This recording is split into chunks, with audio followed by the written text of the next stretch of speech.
Halo, saya Giri dari Bagiri, dan kita masuk ke chapter 22 ya, dari Giri's Take on Crypto Spot Trading, teman-teman ya. Judul chapter kali ini adalah Dollar Cost Averaging atau DCA, dan juga lump sum, teman-teman ya. Oke, mari pertama-tama kita bahas dulu apa itu Dollar Cost Averaging ya, atau DCA, dan juga lump sum, teman-teman ya. Kalau kita ngomongin kripto, DCA ya, atau Dollar Cost Averaging, itu adalah istilah untuk pembelian aset kripto secara berkala, ya, dari waktu ke waktu, dengan jumlah uang yang sama, teman-teman ya. Jadi, dia belinya nyicil, teman-teman ya, sistemnya. Saya hari ini beli 1 juta, besok 2 juta, besok beli lagi 1 juta, besok beli lagi 1 juta, besoknya lagi beli 1 juta. Jadi 1 juta setiap hari ya. Atau bisa bisa juga, oh setiap tanggal 1 saya beli 1 juta ya, gitu teman-teman ya. Kemudian teman-teman, ada yang namanya lump sum ya. Lump sum ini berbeda teman-teman ya, tidak seperti BCA. Kalau lump sum itu merupakan istilah teman-teman ya untuk pembelian aset kripto ya secara langsung sekaligus teman-teman ya. Jadi misal saya punya 10 juta ya. Kalau misalnya DCA, oh saya punya 10 juta nih. 1 juta hari ini, 1 juta besok, 1 juta besok lusa, 1 juta besoknya lagi ya. Sampai 10 jutanya habis. Tapi berbeda dengan lump sum. Kalau lump sum ya, oh saya punya 10 juta. Oh langsung beli semua deh hari ini. Langsung saya beli ya, 10 jutanya saya langsung saya pakai di hari itu juga teman-teman ya. Itu perbedaan lump sum dan juga dollar cost averaging atau DCA.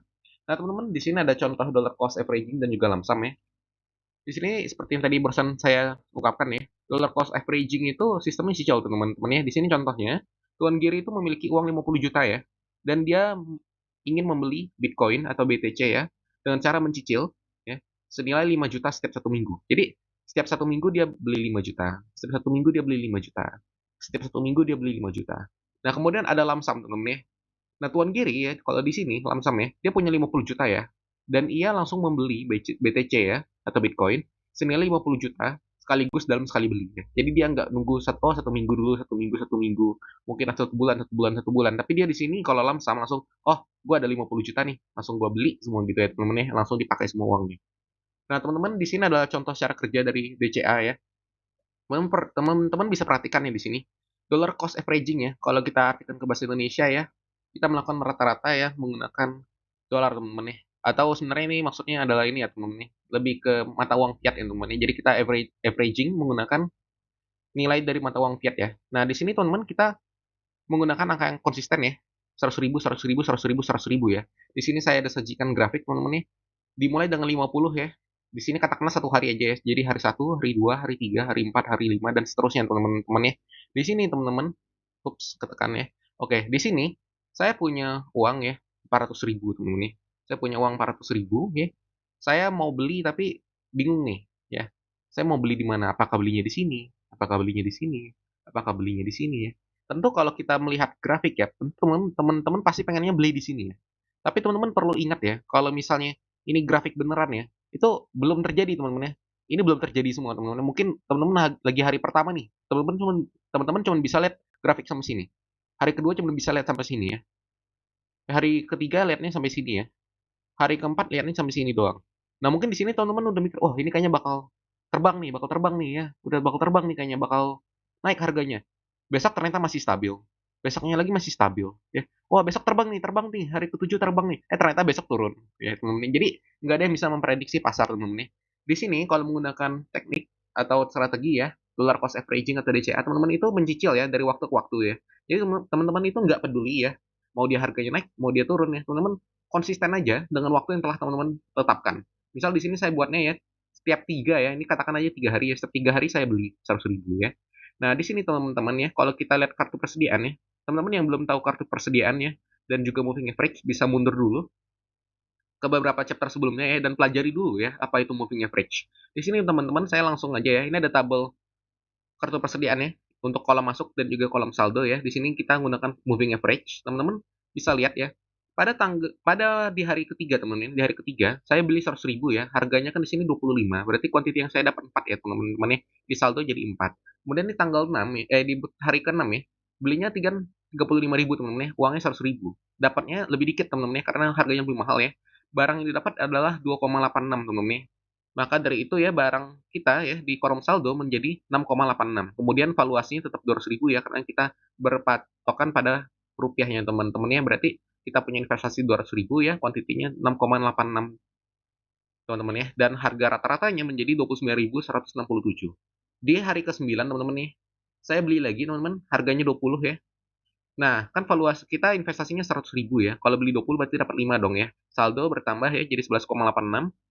Valuasinya 300.000 ya, karena kita invest sudah 300.000. Kemudian di sini ada harga ya, harganya turun. Kemudian di sini terjadi average down ya, teman-teman. Kalau di atas tadi terjadi average up. Nah, teman-teman di sini lihat lagi ya. Di hari ke-12 ya, teman-teman nih. Saya beli lagi teman-teman nih. 100.000 ya. Di harga 40 nih teman-teman nih. Valuasi masuk ya 100.000. Kuantiti masuk 2,5 ya, karena harganya lebih besar ya, maka lebih dikit dapatnya. Harganya 40.000. Di sini terjadi average up lagi ya. Saldo naik jadi 400.000 ya. Kuantitinya menjadi 14,36 dan harga yang dimiliki adalah 27,861 teman-teman. Kalau ini dijadikan tarik garis ya teman-teman ya. Kita bisa lihat ya, ini ada garis hijau teman-teman nih. Saya harap ini kelihatan ya. Garis hijau ini teman-teman, ini adalah ya garis rata-ratanya teman-teman. Jadi ini adalah garis harga rata-rata ya. Harga yang ada di sini. Ini kan 25 nih, saya tarik di sini ya. Kemudian naik jadi 29 kan. Saya letakkan kira-kira di sini ya teman-teman, 29 ya. Kemudian ada turun ke 25, saya kira-kira taruhnya di sini teman-teman ya, 25.300 ya, kira-kira ada di sini.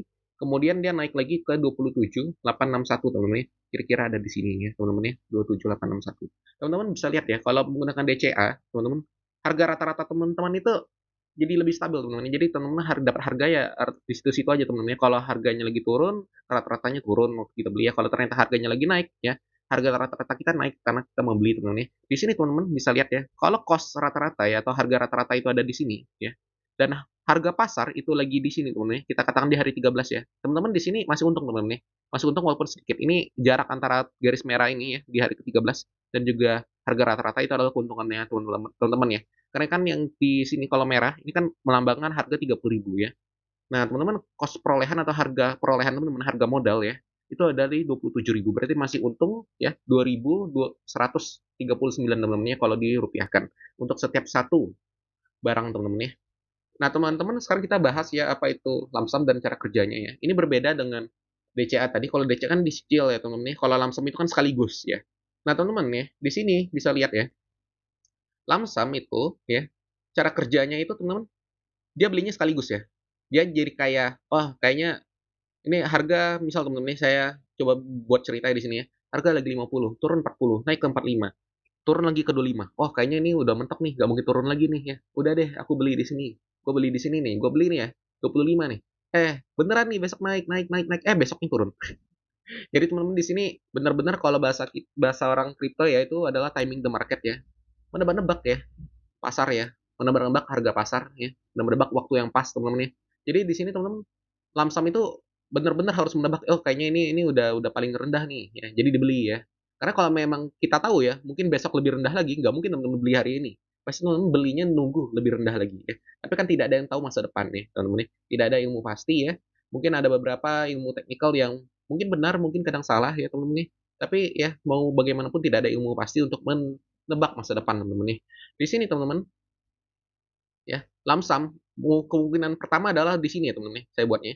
Kemudian ya mungkin ya teman-teman ya, kalau kita bikin cerita di dunia lain ya teman-teman ya, alternate universe ya di universe tetangga ya teman-teman ya, di sebelah teman-teman. Nah, mungkin oh, harga 50 nih turun ke 40. Wah, ke 45 nih. Wah, ini kayaknya bakal bakal ke 55 nih, bakal naik lagi nih teman-teman ya, bakal naik lagi. Jadi, teman-teman beli nih, teman-teman beli di sini. Besok turun. Besok naik. Oh iya, ya masih ada harapan, masih ada harapan. Ya, lanjut turun lagi. Nah, seberapa kecewa ya teman-teman ya kalau teman-teman membeli di sini teman-teman ya. Udah dapat bayangannya dong ya. Nah, teman-teman ya, ini adalah kemungkinan kedua. Mungkin kemungkinan ketiga ya, lebih baik lagi teman-teman nih. Oke, harga di 50, turun 40, naik 45, turun 25, naik 35 ya, stabil. Turun ke 15. Oh, teman-teman mikir, ini nggak bakal turun lagi nih. Ya sudah beli ya, teman-teman jadi beli di sini ya. Teman-teman jadi beli di sini ya. Dia turun, teman-teman mungkin sedih ya, aduh harganya turun. Besoknya naik. Nah, yang tadinya sedih menjadi happy, teman-teman jadi bahagia teman-teman nih. Kemudian turun lagi, aduh gimana nih? Tapi teman-teman masih hold dan dia naik lagi ya. Nah, kalau misalnya teman-teman ya, bandingkan tiga kemungkinan ini ya. Satu kemungkinannya teman-teman belinya di tengah-tengah ya. Jadi masih ada untung lah 5.000 di sini ya. Harga rata-rata teman-teman itu 25 ya, harga pasarnya berakhir di 30. Nah, mungkin teman-teman belinya di kemungkinan dua ya.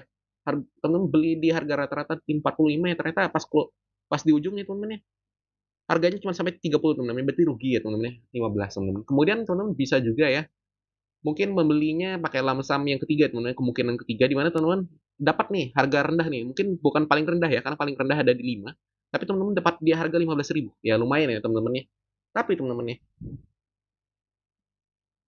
untuk mendapatkan kemungkinan ya, bisa dapat harga yang terbaik yang diserendah ini teman-teman ya, itu enggak pasti teman-teman ya. Jadi enggak ada satupun manusia yang bisa menebak masa depan ya. Jadi mungkin teman-teman hoki di sini ya, cukup beruntung dapat di sini. Wow, jadi pas di akhir ya, untungnya ada di berapa ini? 15.000 teman-teman. Jadi oh, untung nih 15.000. Memang ya teman-teman ya. Kalau dilihat lamsam ini kayak nebak-nebak ya. Memang lamsam sini nebak-nebak ya. Jadi teman nebak, oh ini kayaknya udah saatnya beli. Oh ini kayaknya saatnya kita tahan dulu besok kayaknya baru bisa beli itu. Nah ini teman-teman ya, ada benefitnya, ada positifnya ya. Dimana kalau teman-teman berhasil menebaknya di harga terendah, teman-teman, di spot trading, teman-teman bisa mendapatkan harga paling ideal dan keuntungan paling maksimal. Tapi kalau misalnya teman-teman kita ngomongin minusnya teman-teman ya, atau kekurangannya, teman-teman bisa saja salah menebak dan malah membeli di harga yang tinggi teman-teman ya. Jadi teman-teman malah mengalami kerugian. Nah, berbeda dengan DCA teman-teman ya, atau dollar cost averaging, teman-teman itu kan menggunakan rata-rata ya. Ini kita kembali ke slide sebelumnya. Menggunakan rata-rata ya. Jadi teman-teman lebih safety ya, teman-teman lebih aman ya. Teman-teman tidak perlu nebak-nebak ya, nebak-nebak kayaknya ini beli di sini nih, kayaknya beli di sini nih. Teman-teman fokus aja dengan konsistensinya teman-teman untuk membeli setiap hari apa, atau berapa hari sekali, atau berapa bulan sekali teman-teman ya. Konsisten aja ya, nanti harganya akan nanti ya teman-teman akan mendapatkan harga rata-rata terbaik ya teman-teman ya. Jadi teman-teman kayak gini nih, ini kan belinya beberapa kali ya, walaupun memang keuntungannya ini tidak semaksimal dengan lamsam ya teman-teman ya, tapi teman-teman di sini lebih baik ya daripada teman-teman menebak-nebak ya seperti lamsam ya, karena kalau teman-teman ya memang DCA ya keuntungannya tidak maksimal ya kalau dibandingkan dengan lamsam yang berhasil beli di harga ideal, memang tidak semaksimal itu. Tapi juga teman-teman ya, kerugiannya tidak sebesar itu teman-teman ya, kalau misalnya ternyata kita pakai lamsam yang belinya di harga tinggi teman-teman ya. Jadi dia hedging ya teman-teman ya, kita setidaknya melindungi ya, kita melindungi nilai kita dengan cara ya, oh belinya rata-rata aja deh. Ya. Bukan hedging lah, ini menjaga resiko teman-teman ya, ini lebih ke menjaga resiko aja ya. Ya hedging menjaga nilai sih. Ya sudah lah teman-teman. Nah, teman-teman saya yakin teman-teman paham lah ya maksud saya. Jadi di sini teman-teman mendapatkan memang keuntungan yang lebih rendah, tapi dengan resiko yang lebih minim teman-teman ya. Tapi balik lagi ya, kalau memang mau untungnya besar ya, memang strateginya lamsam ya, dan risiko yang lebih tinggi tuh nih. Nah, sekarang kita masuk ke uji pemahaman ya. Di sini coba jelaskan ya, masing-masing kelebihan dan juga kekurangan dari DCA dan juga lamsam ya, teman-teman. Tulis jawabannya di kolom komentar, nanti akan saya tanggapi ya, apabila benar. Dan apabila salah, nanti akan saya jelaskan mengapa, dan menurut saya jawaban yang benar itu apa. Semoga materi ini dapat dipahami ya, mengenai dollar cost averaging dan juga lamsam. Sampai jumpa di chapter 23.